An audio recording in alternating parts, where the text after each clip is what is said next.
Welcome back to the shop. In this video I will be servicing a shock on a 2022 CRF450R. This will be just a servicing, getting the old fluid out, new fluid in, and a nitrogen charge, basically just freshen her up. There is nothing wrong with the shock. It performs perfectly. We don't have to go in for any repairs. This is just a servicing. This will work for the 2018 to 2023 CRF250R.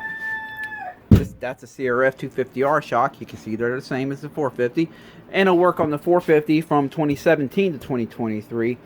And actually, it'll work on any Showa shock going way back to probably 05, 03, or maybe even earlier. Only difference is they moved the bladder from here, from the side over here to here. So it's going to be pretty much the same. If you have one of them bikes and you're just watching this to help you get you through it, it will. But yeah, let's get started. And before I get started, I'm curious what the nitrogen pressure is in this shock.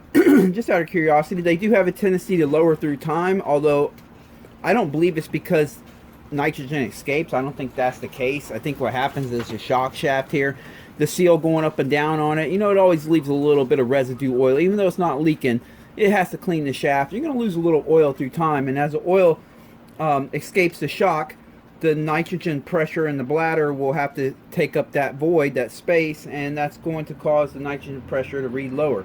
But let's see what it's at. I know the manual on this bike, they call for 145 psi stock. Alright, this one's down to 103, as you can see. So they definitely lower through time. That's just what they do. And keep in mind, when you use one of these to check the pressure, you're going to lose a few psi just hooking this up. So benefit of doubt, let's add 5 to it. Let's say it was 107 or 108. Alright, now I'm just going to release the nitrogen pressure here.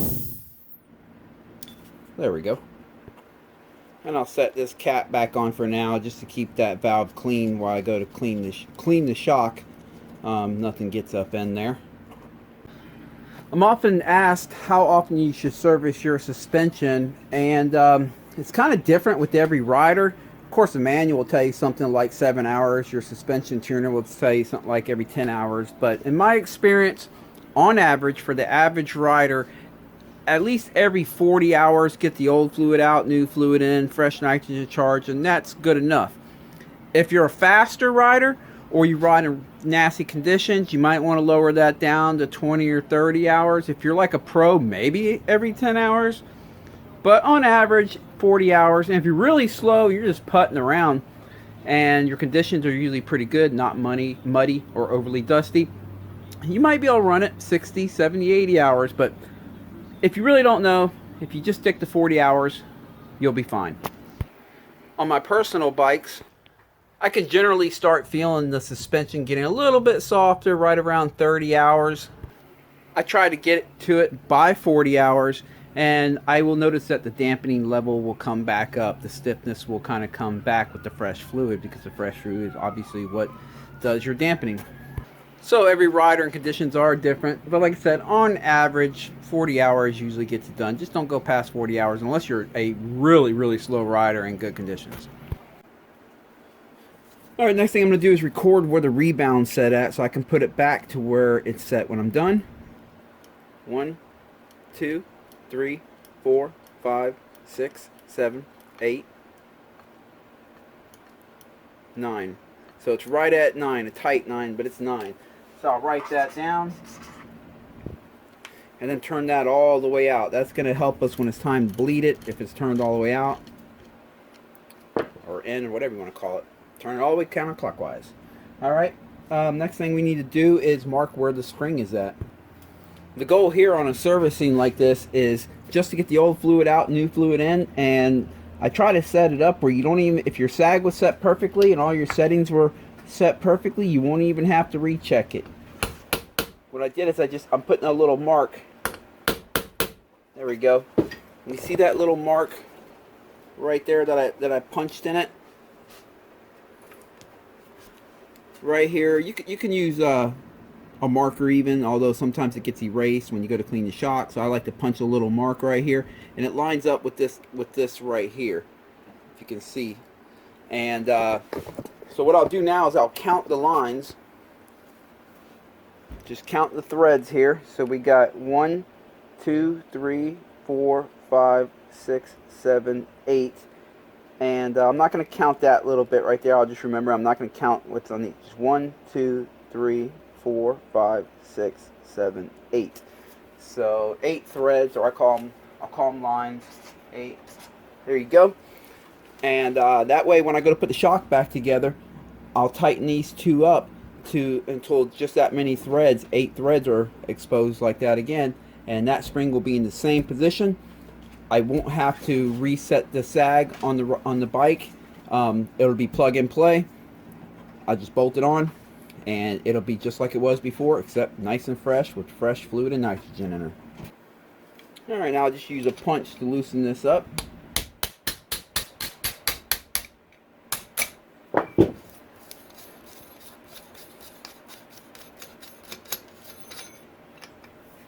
And you can continue to use a punch, or if you have the tool, one of these spanners right here, or one of these. Let me find which one.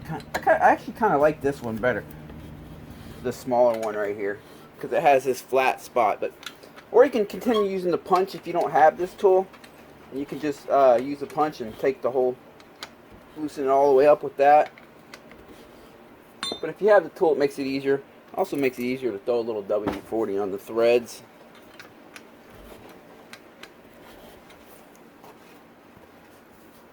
Usually after you get it loose enough, you can just do it by hand.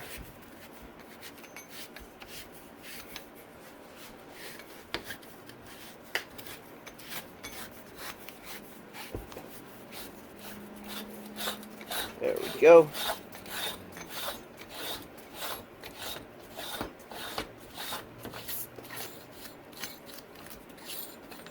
Alright, now we'll flip the shock around to this side. Slide the spring up. We have to expose, there's a little clip underneath there. I'll try it like this first.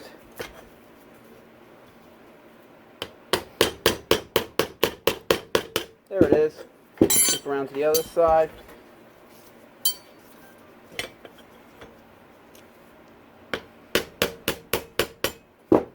That should be good enough. Let me grab something to pop that off with.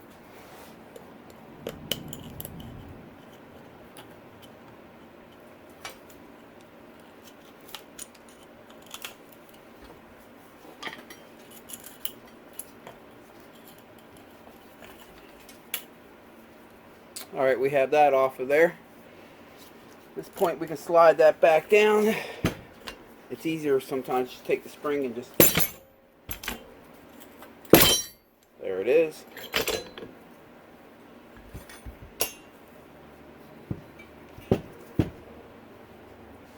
Alright, we have that off. Alright, I'll go ahead and just thread these down a little bit, just so they're not jingling around the shock and scratching it up while I'm working on it. And now we want to pop that down to get it underneath the seal all cleaned up, or underneath the cap around the seal all cleaned up.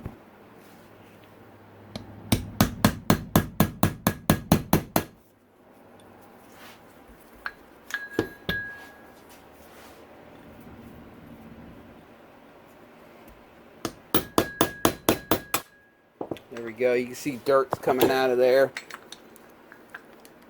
So we're gonna get that all cleaned up. All right, now I'm gonna take a minute to clean the shock. I'm just gonna spray the whole thing with WD-40 and hit it with some high pressure air from this nozzle right here, my air compressor, and just blast the dirt off it. That's all I'm doing, just cleaning it up a little bit. So let me go do that. Okay, there's 2 ways to drain the fluid out of this shock body, fill it back up, and bleed it. One way that most people I've seen do it is from the bottom end here. They push a seal assembly in, remove a clip in there, and pull the whole shaft out. You'll have your piston with all your valve shims on it and everything. They flush it out, fill up the whole shock body, and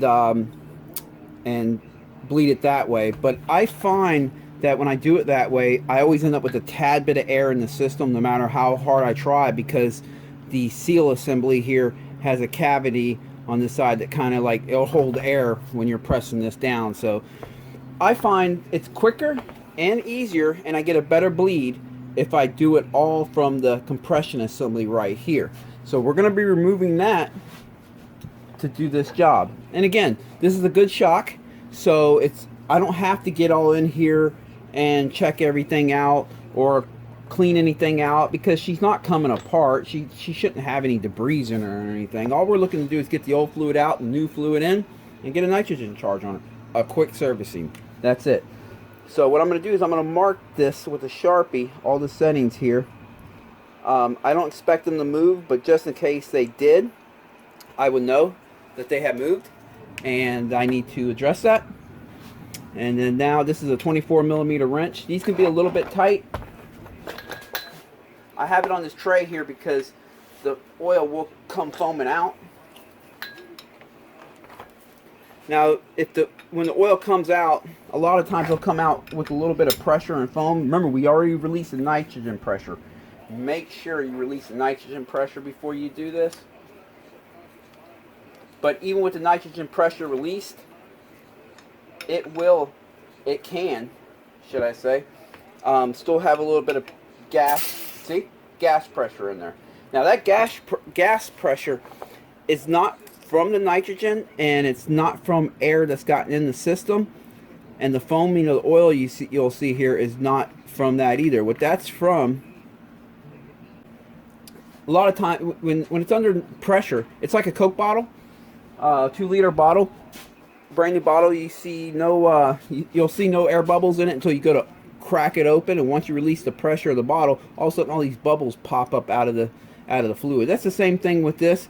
The oil in here just gets oxidized after a while, it releases gases, and so that's what you're seeing when you pop this off, when you see that pressure come out and a foamy oil. I'm just wiping this up a little bit here. We'll clean it up better in a minute. But all right, let me go ahead and drain this. All right, let's dump this stuff out. I'll just sit here and stroke the shock in and out.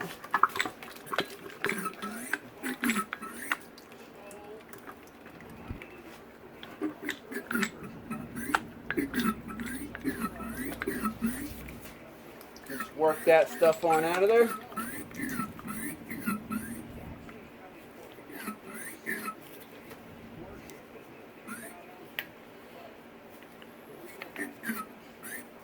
Alright. For these shocks, I will be using SS25. It's a Honda oil. I'm going to put a little bit in it real quick just to give it a flushing. I'm going to sacrifice a little bit of oil. There we go.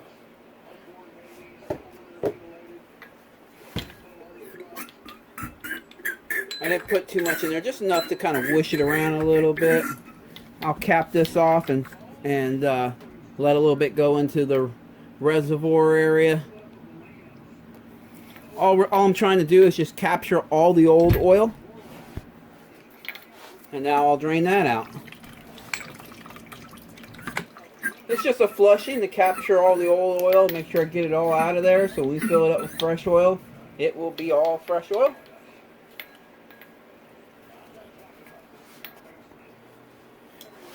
Okay, before I start filling it up with fluid, let me pop this cap back off, and I'm going to release any of the last bit of pressure that still might be in the bladder. See, I can hear a little bit in there.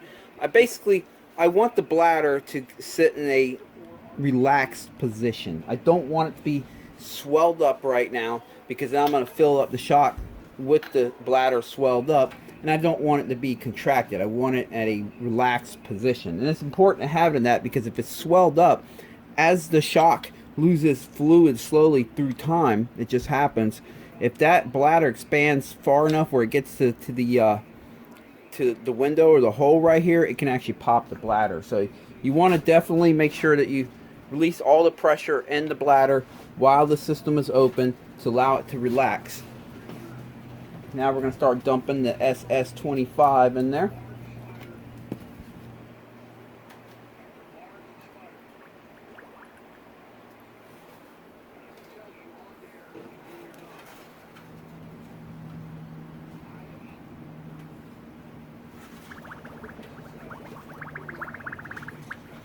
And if you're also doing your forks, Check down in the description. I will have a link to the forks. I'll be doing the forks next. Now, let me point out that when I go to move this shaft in and out to bleed it, I will be twisting the shaft as I move it in and out. That just helps relieve the friction so it doesn't push that seal up and inward. Because that seal, even though it's locked from coming out with that clip in there, it can be pushed in. So anytime I push the shock in, I will be twisting. And when it's time to pull it out, I pull it out with some force. And you'll see the air bubbles. See them come up? So you kind of hold at an angle, allow them to work their way up, and then you stroke it again. And you keep doing that until you get no air bubbles.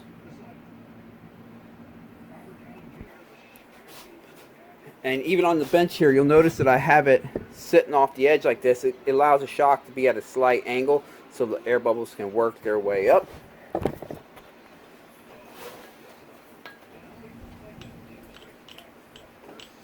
Just twist the shock as you press it in. The idea here is you want enough fluid in here so that when you pull this down, there's still some fluid in there, so that right now all we're doing is we're bleeding the body here. We'll bleed the bladder last. Got to get the body bled first. You can see the air bubbles are just kind of popping up. So I'm going to sit here and just keep doing this for a little bit. It can take quite a few strokes, so be patient with it. Again, always twist it when you slide the shaft in. If you don't, it can push that valve assembly in, and then it just shoots oil everywhere. And pull it down with some force. Like when you pull the shock shaft out, pull it down with some force. That does help to purge the air bubbles out of the shims and the valve assembly in there. So let me keep working at this till I get it bled, and I'll be back. Remember, keep twisting the shaft as you push it in. Watch that the seal in there and the piston. You'll see when I go to pull this out, you see it pop back out a little bit. That's what I was talking about. It does have a tendency to go in there unless you twist when you're pushing in. That's why I leave this cap down, so I can watch that and make sure I'm twisting enough as I push the shaft in. But watch it come back out. You'll see it started to come back in. Let me get the light on it. Watch this. Ready? See it pop back out? So that's why I always... Let me see some air bubbles. No, that's why I always twist as I push it in. Because if you don't, you can push the whole assembly in with it, and you don't want to do that because then it pushes the fluid up out of here, and yeah. Almost there. And I've actually had them where we're pushing the shaft in. The piston is slid in so quick it shot fluid up and out across the room, and that's why I said you want to twist when you push it in. That way it helps relieve the friction, and the seal assembly will stay put at the end of the body.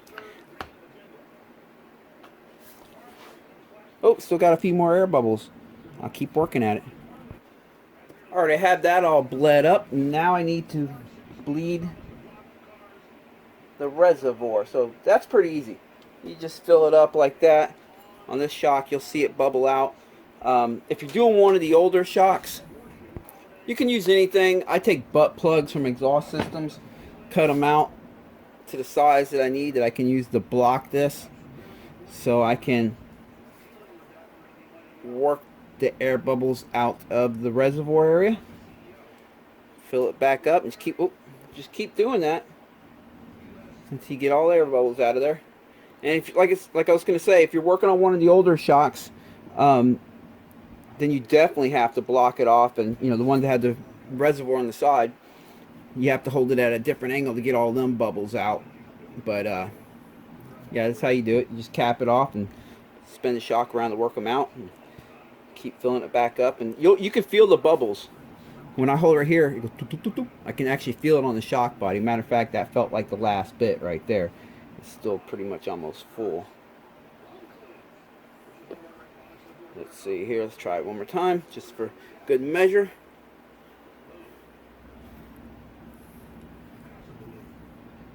That's pretty much it. All right. Make sure the shaft is all the way down. The shock is fully extended.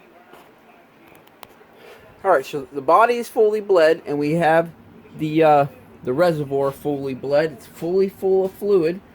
Let me wipe this compression stack back up real quick, get it nice and clean. And you can see all the lines are still lined up, so that hasn't, the adjustment hasn't changed any on there. The nice thing is they have a hole right up here at the top, so this cavity right here, as we drop it in the fluid, the air is going to be able to escape right out here up to the point that the seal, the rubber seal right there, meets the body. So what I'll do is I'll set it straight up and down, fill it up to the tip top, and then drop it in. I like to drop it in at an angle like this. It kind of helps make sure all the air escapes down in the bottom of it. And that little hole that I showed you, put that towards the top of the angle as you sink it in here.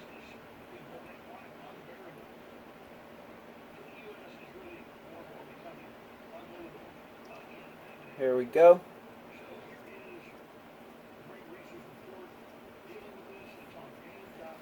And we just tighten her up.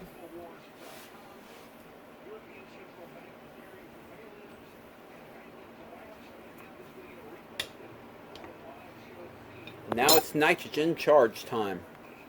But before I fill her up with nitrogen, let me go ahead and put this cap back on here. There we go. All right. Yo, he is mean.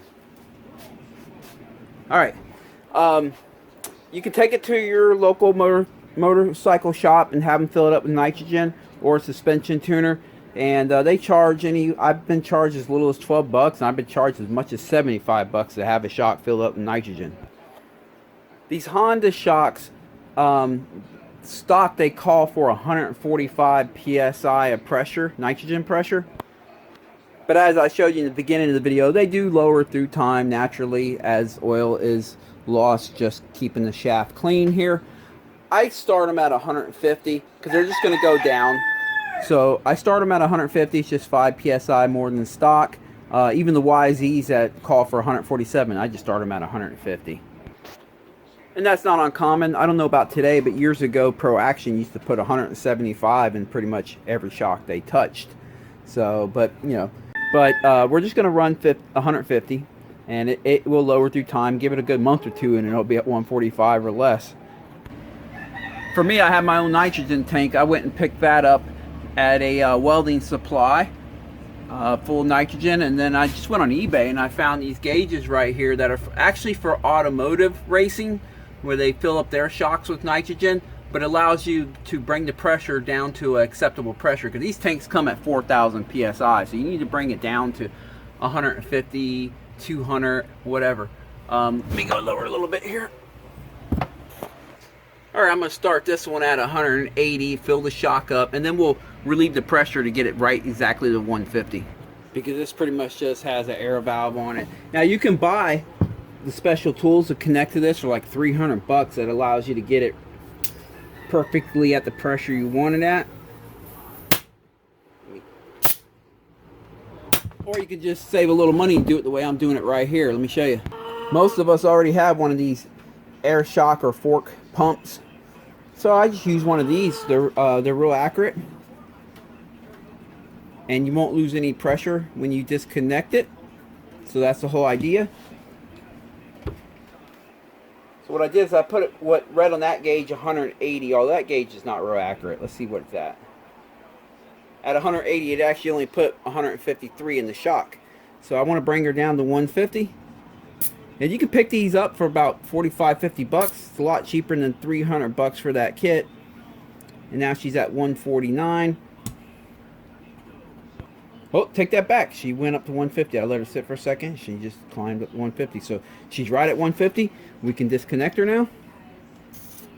That little bit of air that you heard release right there, that was what's in here, not in there. And that's why they say every time you connect these up, you're going to lose a few psi because it has to fill this up with pressure to get a reading. However, when you disconnect it, as you're loosening this up right here, it first closes the valve off, and then the last little bit of air you hear is actually just the pressure from in here escaping. So there is exactly 150 in that shock right now. We will cap her off.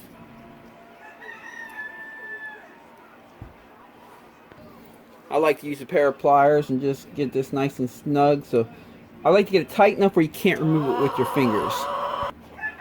Alright, time to slide the spring back on. Alright, she's all bled and full of nitrogen. Let's see how she sounds. See if I hear any air bubbles. Sounds good. Comes up on its own. Everything's good. Alright, let's put the spring on. On these Showas, there are a top and a bottom. The fatter part of the spring goes on the top. The smaller part of the spring, or diameter of the spring, goes on the bottom. Then I have to take this collar, look for the recess spot right there. That will go towards the bottom.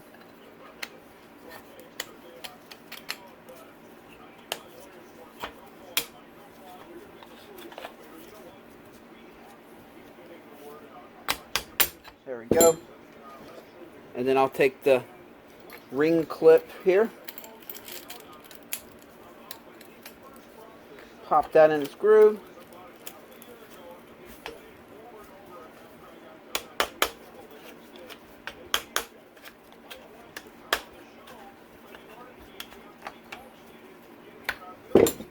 There we go. Got that back down. Smack it on.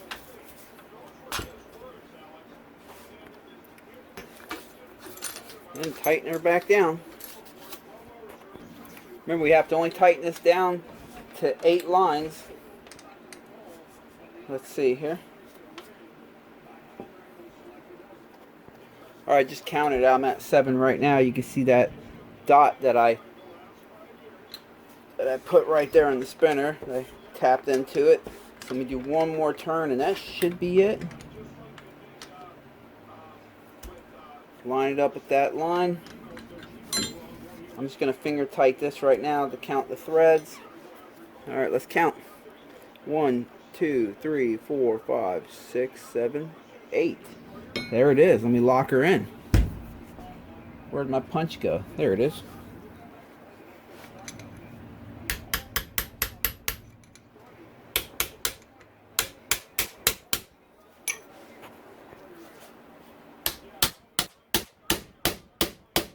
I like to get them pretty tight. They do like to come loose sometimes if you don't get them tight. I mean, don't over tighten it by any means, but alright, you can see that little dot that I punched in right there matches that groove, and there is 8 threads or 8 lines. So this spring is in the exact position it was before. The sag will be the same.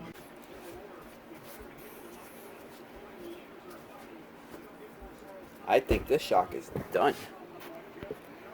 And we had the rebound, found the rebound at 9 clicks, so let's go ahead and set that up. First, turn it all the way in. Lightly seat it. You don't want to seat these things hard when you get to the bottom, guys. It's just a needle and an orifice. You don't want to jack it up. Okay, so it's lightly seated. Double check one more time. Yes, it is. All right, here we go. 1, 2, 3, 4, 5, 6, 7, 8, 9. 9 clicks. These marks right here are still lined up. So springs back in the original position, exact same preload I had before. Bolt it on. She's going to feel the same as she felt before, except nice and fresh with fresh fluid and a fresh nitrogen charge. She is done and ready to go. If you're looking to do the forks, check down in the description. I will have a link to the forks, and appreciate you guys watching this. If you like this kind of stuff, please click subscribe. I will just keep videos like this coming. Catch you later.